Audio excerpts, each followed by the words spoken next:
మీకు ఉదయకాల శుభములు. అనుదిన వాక్య ధ్యానం డైలీ బ్రెత్కు మీకు స్వాగతం. Praise the lord. ఈ దినము కొరకు సిద్ధపరచబడిన దేవుని వాక్యము యెషయా గ్రంథము 54వ అధ్యాయము 14వ వచనం. నీవు నీతిగల దానవై స్థాపింపబడుదువు, నీవు భయపడనక్కరలేదు. బాధించేవారు నీకు దూరముగా నుందురు, భీతి నీకు దూరముగా ఉండును, అది నీ దగ్గరకు రానే రాదు. In righteousness shall thou be established, thou shalt be far from oppression, for thou shalt not fear, and from terror, for it shall not come near thee. ప్రభునందు ప్రియమైన వాళ్ళారా, ముందుగా మీకు హృదయపూర్వక వందనములు తెలియచేస్తూ ఉన్నాను. యేసుక్రీస్తు పడినటువంటి శ్రమల మూలంగా, ఆయన అనుభవించినటువంటి బాధల మూలంగా ఇజ్రాయేలులకు ఎటువంటి గొప్ప దీవెన ఉంటుందో ఈ వచనం చదివితే మనకు అర్థమవుతూ ఉంటుంది. ఆయన శ్రమ పడకపోతే ఎవ్వరికీ కూడా సంతోషం అనేది లేదు. కేవలము ఇజ్రాయేలు మాత్రమే గొప్ప దీవెనలు పొందటం కాదు, కానీ క్రీస్తు శ్రమలను అర్థం చేసుకుని ఆయన నా కొరకై శిలువ మరణం పొందాడని విశ్వసించిన ప్రతి ఒక్కరికి ఇజ్రాయేలీయులు మనం కాకపోయినా వారి దీవెనలలో మనకు కూడా దేవుడు పాలిపాగస్తులను చేస్తున్నాడు. ఏమంటున్నాడు ఇక్కడ? నీవు నీతి గలదానవై స్థాపింపబడుతువు. ఓ సంఘమా, ప్రభువునందు కుటుంబమా, మీరు నీతి గలవారై స్థాపించబడతారు. వాస్తవంగా నీతి మనకి లేదు. ప్రభువుని విశ్వసించుటను బట్టి ఆయన మనకు నీతిని జమ చేశాడు. ఆ నీతితో మనం స్థిరపరచబడతాం. కొంతమంది అంటారే పాతుకుపోయాడండి అంటారు. అలాగే మనము నాటబడతాం, స్థాపించబడతాం. అంటే మన జీవితం నుంచి నీతి క్రియలు బయటికి వెళుతూ ఉంటాయి అని దేవుడు ఇక్కడ మాట్లాడుతున్నాడు. నీవు భయపడనక్కరలేదు. నీతి నిజాయితీ కలిగిన వ్యక్తులు దేనికి భయపడరండి. ఎందుకంటే మేము ఈ నీతి నిజాయితీని బట్టే సత్క్రియలు చేసి దేవుణ్ణి మహిమపరుస్తున్నామన్న ధైర్యంతో ఉంటారు. ఒకవేళ ఎవరేమైనా అన్నా, ఏదైనా చేస్తామని బెదిరించినా భయపడనక్కరలేదు. ఎందుకని? బాధించువారు నీకు దూరముగా ఉందురు.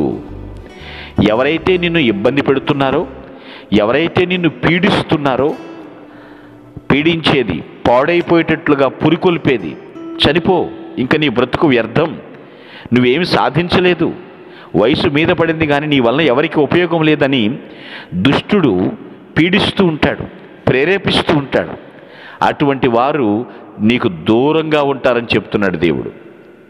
నీవు నీతితో స్థాపించబడతావు కాబట్టి నీకు ఎటువంటి భయము నీకుండదు. వారు ఎవరైతే నిన్ను భయపెట్టాలని చూస్తారో, నిన్ను భయపెట్టి వారు బ్రతకాలనుకుంటారో అటువంటి వాళ్ళందరూ నీకు దూరంగా ఉంటారని చెప్తున్నాడు. భీతి నీకు దూరముగా ఉండును. కొందరు నిద్రలో జడుచుకుంటారు, కొందరు వారి నీడను చూసి వారు జడుచుకుంటారు. కానీ అసలు ఎటువంటి భీతి నీకుండదు. ఎందుకంటే పాప భీతి నీకుంది కాబట్టి. తప్పు చేస్తే దేవునికి నేను లెక్క అప్పచెప్పాలి అనే రక్షణ నిశ్చయత నీకుంటే నువ్వు దేనికి భయపడవు. నువ్వు దేనికి కూడా ఇబ్బంది పడాల్సినటువంటి పని ఉండదు. దేవుని లేఖనం సెలవిస్తోంది, భీతి నీకు దూరముగా ఉంటుంది, అది నీ దగ్గరకు రానే రాదు. చూడండి, 2 పర్యాయాల మాట మాట్లాడుతున్నాడు. నీకు దూరముగా ఉంటుంది అంటుండు, అది నీ దగ్గరకు రానే రాదు అనేటువంటి మాట కూడా మాట్లాడుతున్నారు. అంటే దేవుడే దాన్ని నీకు దూరం చేస్తాడు. నీవు భయపడాల్సినటువంటి పని లేదు. నీవు నీతితో జీవించు, ప్రభు ఇచ్చినటువంటి నీతితో జీవించు. నీతి సూర్యుడు నీ మీద ఉదయిస్తున్నాడని అన్యజనాంగం చూసేటట్లుగా జీవించు. నీలో ఉన్న నీతి అనేకులకు పొందుకోవాలి అన్నట్టు ఆకర్షణతో నీవు జీవించు. ఎందుకంటే ఆ నీతి దేవుడిచ్చింది. అనేకులు నీతిమంతులుగా చేస్తే తప్ప ఆయన పరలోక భోగభాగ్యాన్ని సొంతం చేసుకోలేరు.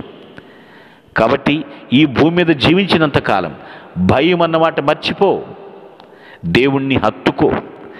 ఆయన నీకు కేడెముగా ఉంటాడు. ఎవరు నిన్ను పీడించరు, ఎవరు నిన్ను బాధించరు. నువ్వు చేసే పనుల్లో, కార్యకలాపాల్లో, వ్యవహారాలు నడిపేటువంటి విషయాల్లో ఫలానా వారిని చూసి, ఫలానా పరిస్థితిని చూసి భయమేస్తుంది అనే మాట మర్చిపో. దేవుడు నీకు దగ్గరగా ఉంటాడు. పాపాన్ని, పాప భీతిని, దేవుని యొక్క విషయంలో నువ్వు పాప భీతి కలిగి ఉన్నావు కాబట్టి నిన్ను భయపెట్టేటువంటి విషయాలన్నిటిని నీకు దూరంగా ఉంచుతున్నాడు. ప్రియమైన దేవుని బిడ్డలారా, దేవుడు ఇచ్చినటువంటి నీతి నీకంత స్థిరంగా ఉంటుంది.